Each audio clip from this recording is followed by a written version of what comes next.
mbanje kugusuhuza nanagushimira cyane wowe udahwema kutwereka ko udukurikira umunsi ku wundi mu biganiro bitandukanye Goodrich TV iba yaguteguriye. Uyu ni umwanya w'ikiganiro Cine Trend, ikiganiro uzajya ukurikirana buri wa gatanu guhera saa 12 z'umugoroba. Iki akaba ari ikiganiro uzajya umenyeramo byinshi bitandukanye bibera mu mwuga wa sinema, amakuru agezweho avuga kuri sinema ndetse na filime zitandukanye ziba zagiye zisohoka uba ushobora kuba wareba. Ndetse si ibyo gusa, iki ni ikiganiro ushobora kuzajya umenyeramo byinshi wajyaga wibaza ku mwuga wa sinema bikakubera amayobera, cyangwa se ibyajyaga bikunyura muri humye ntubashe kubisobanukirwa bitewe nuko nta muntu wo kubigusobanurira wari uhari. Ibyo byose rero uzajya ubisanga muri kiganiro Cine Trend. Nkuko nabikubwiye, ni ikiganiro uzajya ukurikira buri wa gatanu guhera saa 12 z'umugoroba, ndetse n'ikiganiro uzagezwaho nanjye Ice Saiga wanyu mwakunze mu gikomeje no gukunda.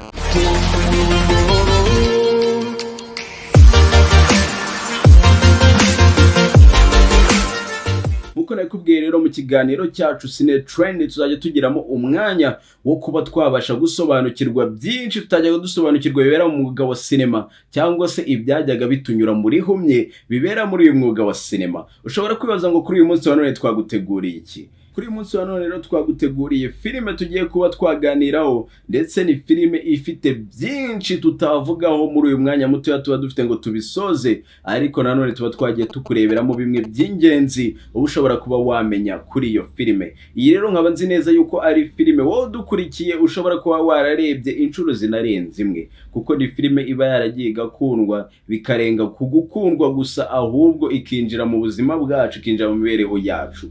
Kuri uyu munsi wa none rero iyo filime niyo tugiye kuganiraho. Reka tubanze dukurikire documentaire ivuga kuri iyo filime twateguye, ubundi tugaruke mu kanya.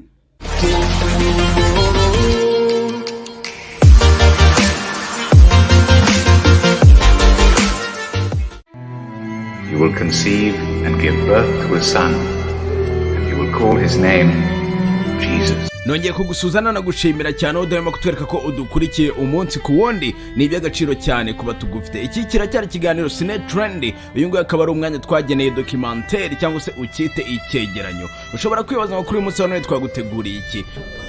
Roma agreed to play Mary was thrilling for me. Nk'ibisanzwe ntabwo documentaire zacu cyangwa se ibyegeranyo byacu bijya kure ya sinema. Kuri munsi wa none tugiye kuvuga kuri imwe muri filime zarebwe n'abantu benshi, zarebwe n'abantu batari bake, ndetse filime zagiye zikundwa ku rwego rwo hejuru. Ndetse iyi tugiye kuvugaho akaba ari filime yahinduye bidasubirwaho imitekerereze, imibereho ndetse n'imyizerere y'abantu batari bake kuri uyu mubumbe dutuye, kuri isi dutuye. Iyi ngiyi akaba ari filime yahinduye imyizerere y'abantu mu buryo bugaragarira amaso, ndetse ngiye akaba ari filime yifashishijwe cyane mu kwamamaza iyobokamana. Akaba ari filime iyoboye urutonde muri filime zarebwe cyane kuri iyi si ya rurema. As a producer of this project, to have gotten to this moment, you know, this is probably the most iconic moment in our faith, in our book. Follow me.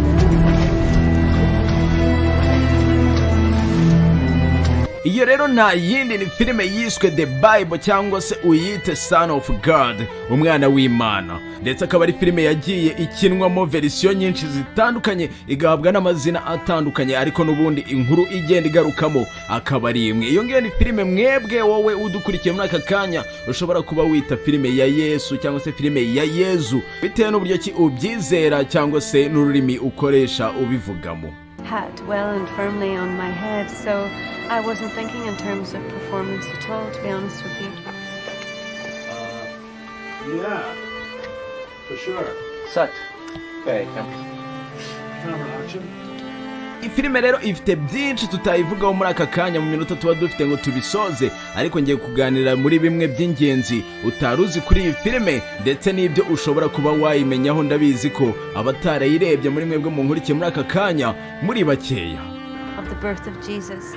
So we cast Lila to play young Mary.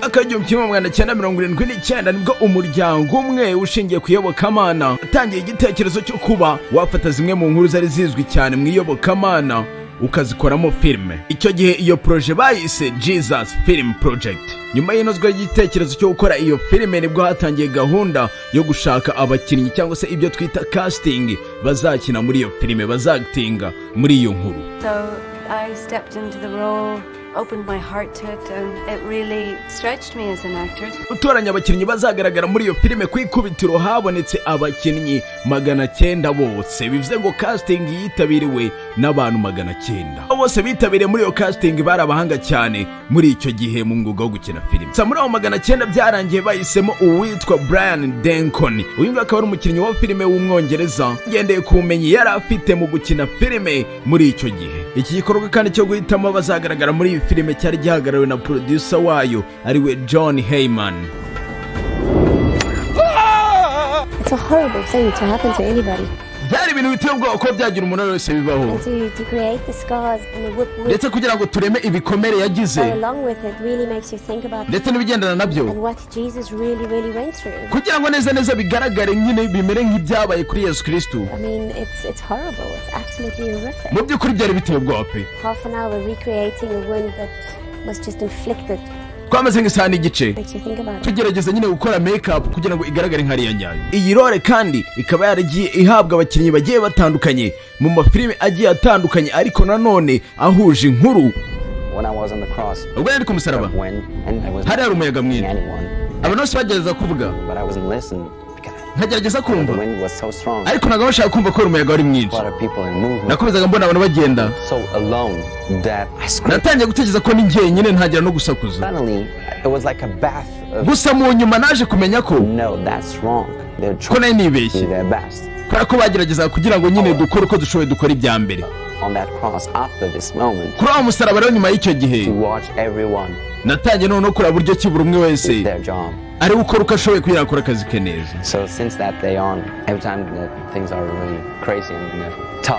Guhera icyo gihe rero natangiye kumva ibintu kuko bimeze nk'aho ari ibya nyabyo, gusa none byari ibintu by'agatangazo.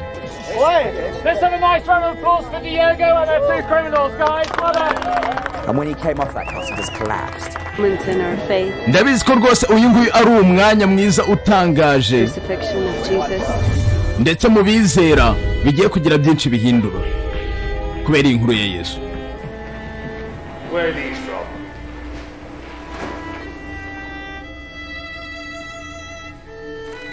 Thomas.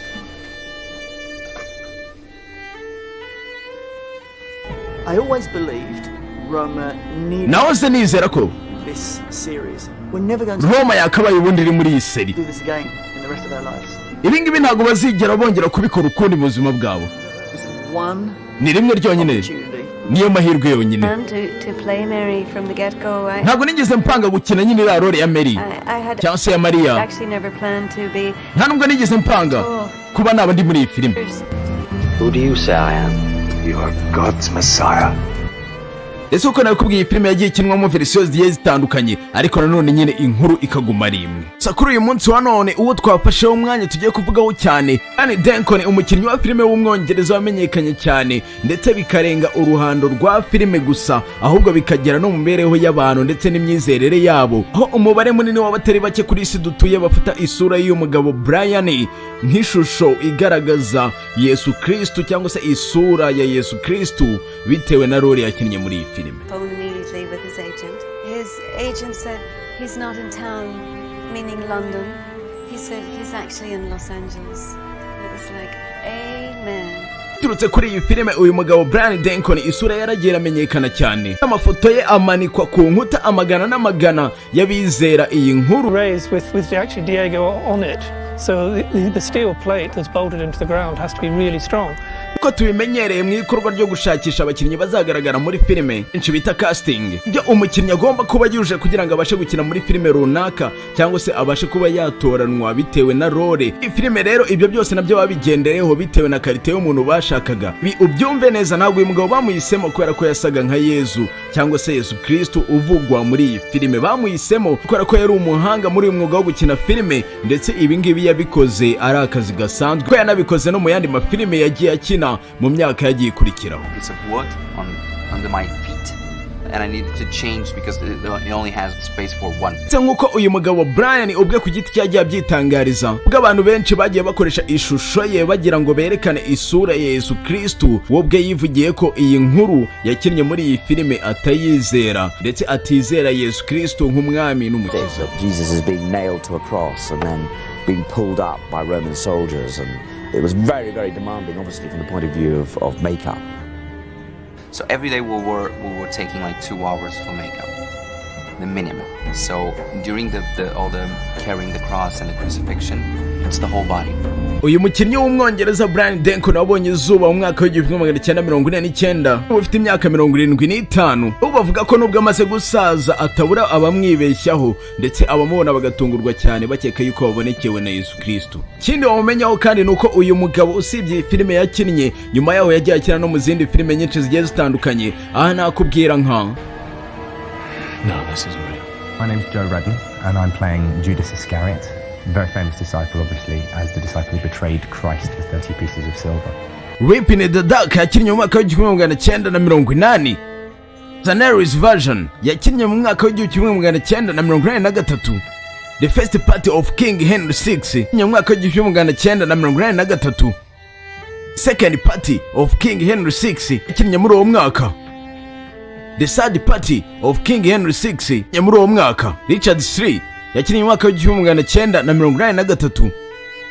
N'izindi zagiye zikomeza gukurikizaho za kuri The Projectionist mu 2012 akaba ari nayo filime ya nyuma aheruka kugaragaramo. Asoza nakubwiye ko kandi Brian Denko bakunze kwitiranya na Yesu kubera iyi role yatinzemo kanye n'abagore babiri kuri abo babiri umwe akaba barabyaranye umwana we w'umukobwa Lala Parker Denko. The wind was so strong, but suddenly I saw a lot of people in movement, and I felt so alone that I screamed. But suddenly, it was like a bath of regret. No. Shh. I think track back to your right there, pal. Back to right.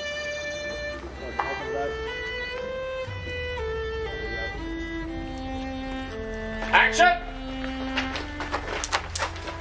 Mwakoze kubana natwe nkuko nabibabwiye, iyi ni filime ifite byinshi tutavugaho mu mwanya muto ngo tubisoze. Byakaba ari byo twari twabateguriye bivuga kuri filime ya Yesu Kristo cyangwa se ya Yesu Kristo, bitewe nuko ubyizera, bitewe nuko ubivuga, ndetse ubaye hari inyunganizi cyangwa igitekerezo wifuza kutugezaho ushobora kutwandikira ubutumwa bugufi cyangwa se ugakoresha social media zacu utugezaho ubutumwa bwawe. Mwakoze kubana natwe, ikiganiro Cine Trend kirakomeza.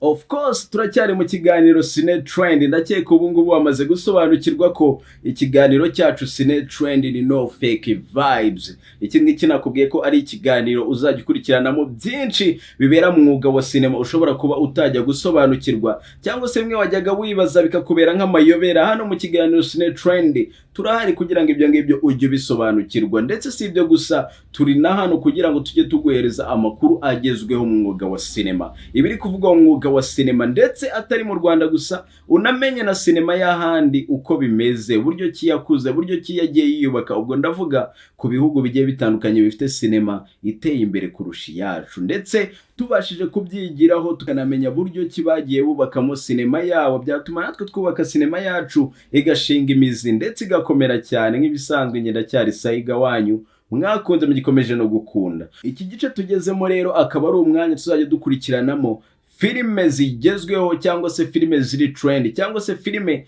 nge nzajya mba naguteguriye, filime uba ushobora kuba wareba ukarebana n'aba, ukarebana na famille, ukarebana n'inshuti, ukishimira cinema. By'umwihariko tuzajya twibanda cyane kuri za filime ziba zikunzwe cyangwa se za filime ziba ziri kurebwa n'abantu benshi. Filime ya mbere ngiye kugushishikariza kuba wareba muri iyi weekend, iyi ngiyi ndagira ngo mubwire ngo ni filime yatangiye gusohoka mu mwaka w'2008. Akaba ari filime yagiye irebwa n'abantu benshi, abenshi mukunda kuzita filime z'abana, ni DC anime cartoon. Gusa nanone ndagira ngo mubwire ko iyi ngiyi ari filime yarebwe n'abantu b'ingeri zose, ndetse ni imwe muri filime zagiye zikundwa ku isi hose.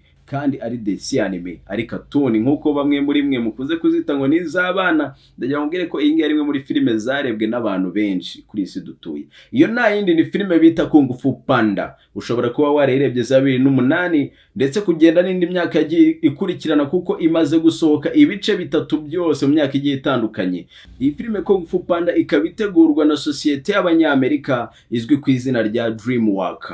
Iyo ngiyo ndakeka ushobora kuba warayumvise cyangwa se hari filime zabo nyinshi zitandukanye wagiye ureba. Ndetse iyi filime igice cyayo cya mbere cyasohotse muri 2008 ushobora kuba warakirebye, hanyuma icya kabiri cyasohotse 2011, icya gatatu cyasohotse 2016. Hanyuma rero kuri uyu munsi wa none kuri iyi tariki uri kunkurikiranaho, ndagira ngo mubwire ko igice cyayo cya kane cy'iyi filime Kung Fu Panda cyamaze kujya hanze muri uyu mwaka turimo, birumvikana 2024. Iyi akaba ari cartoon, ikaba ari dessin anime igaragaramo comedy, ikagaragaramo action ndetse na adventure. Reka dukurikirane trailer yayo turagaruka mu kanya. It is time to take the next step on your journey. I'm not going to be the Dragon Warrior anymore. Reka nongere mwibutse ko ikiganiro Cine Trend ari ikiganiro uzajya umenyeramo byinshi bibera mu mwuga wa sinema ndetse byinshi utasobanukirwaga, ndetse ukabasha no kuba wamenyeramo amakuru agezweho ari kuvugwa muri sinema. Reka twigendere na filime yacu ya kabiri ndi kugushishikariza kuba wareba kuri uyu munsi wa none. Ubwo ku bantu mukunda action, ndagira nkubwire ngo wegere hino nkwereke filime ushobora kuba wareba muri iyi weekend tugiye gutangira. Iyo filime rero nta yindi ni filime nshyashya yasohotse muri uyu mwaka 2024. Birumvikana iyo ni filime yiswe Sleeping Dogs, ndetse iyi ngiyi akaba ari filime ya action ushobora kuba wareba. Ku bantu mukunda filime za action ndabizi iyi ngiyi uzayikunda cyane. Reka tubanze turebe trailer yayo turagaruka mu kanya. Nkuko nabikubwiye, uyu ni wa mwanya nkwereka filime mba nagiye ngutegurira, filime ushobora kuba wareba muri iyi weekend tugiye kwinjira, ndetse ni filime zigufasha kwinjira muri weekend umeze neza ufite vibe ya bien. Nkuko nabikubwiye ikiganiro ni Cine Trend. Filime naguteguriye muri aka kanya rero akaba ari filime yiswe Just Mercy. Just Mercy akaba ari filime yasohotse mu mwaka wa 2019, gusa none akaba ari filime ifite byinshi ushobora kuba wayigira, ndetse akaba ari filime yabashije kuba igaragaramo abakinnyi bagiye batandukanye b'ibyamamare. Ubwo nakubwira nka Michael B. Jordan. Uyu Michael Bakari Jordan ushobora kuba waramurebye muri filime nka Creed, ndetse ni filime ndabizi ko abantu benshi mukunda filime za action iyo filime mwayirebye. Igice cyayo giheruka gusohoka ni igice cya gatatu, yari Creed 3, ndabizi ushobora kuba warayirebye. Rero umukinnyi wakunze ukina ari we acteur principal muri Creed, iyi ngiyi Just Mercy ngiye kugushishikariza kureba.